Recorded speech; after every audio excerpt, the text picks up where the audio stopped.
स्वरूपे आद्य शक्ति भगवती श्री आत्मनः कुलंबिकायै नमो नमः। पुण्यं पुण्याहं दीर्घायुरस्विदे भवन्तोर्ब्रुवन्तो पुण्यं पुण्याहं दीर्घायुरस्सु निर्विघ्नमस्तु। दरेक जणे ओम गं गणपतये नमः ए मंत्रનું મનની અંદર સ્મરણ કરી ભગવાન ગણપતિ દાદાને પ્રાર્થના કરવાની કે ભગવાન તમારા મંગલાચરણના શ્લોકોથી આ કર્મનો અમે આરંભ કરીએ છીએ તો અમારું આ કાર્ય અને જીવનની અંદર આવતા દરેક કાર્ય તમે નિર્વિઘ્ને સંપન્ન કરજો। તમે સિદ્ધિ અને બુદ્ધિના સ્વામી છો તો ભગવાન અમારા કાર્ય ક્ષેત્રની અંદર સારી બુદ્ધિ અને સારી સિદ્ધિની તમે અમને પ્રાપ્તિ કરાવજો। ગણપતિ દાદાનું સ્મરણ કરી પહેલા સ્થાપનની અંદર દરેક જણે વંદન કરી જવાના।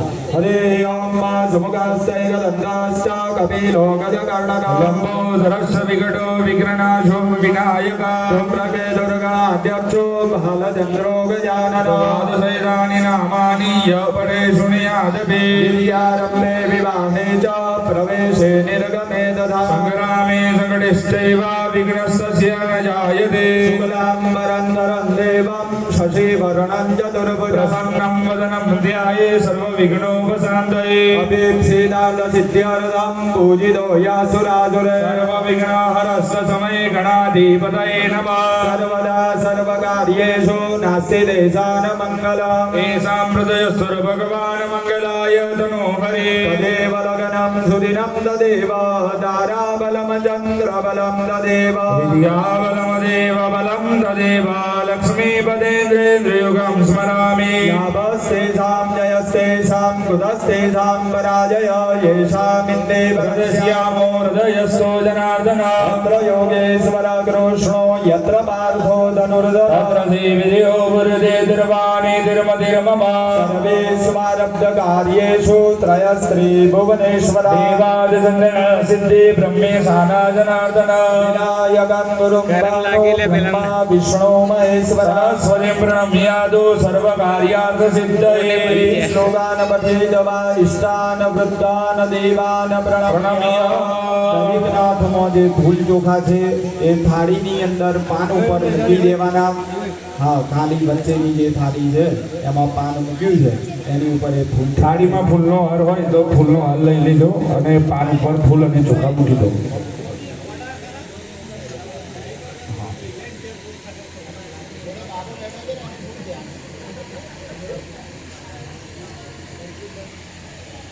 દરેક જણે ચમચી ભરી જલ પકડી રાખવાનો।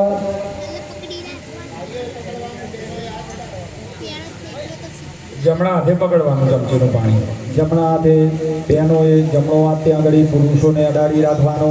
અહીંયા આગળ કર્મના આરંભની અંદર પ્રથમ પ્રાયશ્ચિત સંકલ્પ કરીએ।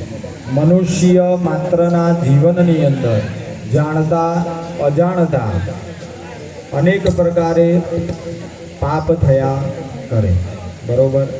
અને પાપ અને અગ્નિ બંનેનો કહે છે કે ગુણધર્મ સ્વભાવ એક સમાન બતાવેલો છે। અગ્નિ હોય એને જાણતા આડો કે અજાણતા આડો દજાભાઈ તો ખરું। એમ તમે જે કંઈ પણ જાણતા કે અજાણતા કોઈ પણ કહે છે કે જીવ હિંસાથી કોઈ પણ કાર્ય કરો તો કહે છે કે એ પાપ તમારે અવશ્ય કહે છે કે એને ભોગવવું પડે, બરોબર। એક કાર્ય સારું કરો, બીજું ખોટું કરો, ત્રીજું સારું કરો એટલે કે ગયા વખતનું કરેલું ભૂસાઈ જાય એમાં એવું કોઈ જ માફીપત્ર મળે નહીં। મુખ્યત્વે પાપો ત્રણ પ્રકારે બતાવ્યા। સૌપ્રથમ પહેલું કહ્યું કે કાયા શરીર હોય તો કહે છે કે પાપ થાય, બરોબર, એટલે કહ્યું કે કાયિક। બીજા નંબરમાં કહ્યું કે વાચિક, આપણે જે કોઈ પણ શબ્દ બોલીએ અને જો કોઈ વ્યક્તિને કહે છે કે એક શબ્દો થકી કોઈ ખોટું લાગે તો કહે છે કે એને પાપ કહેવામાં આવે। હવે આપણે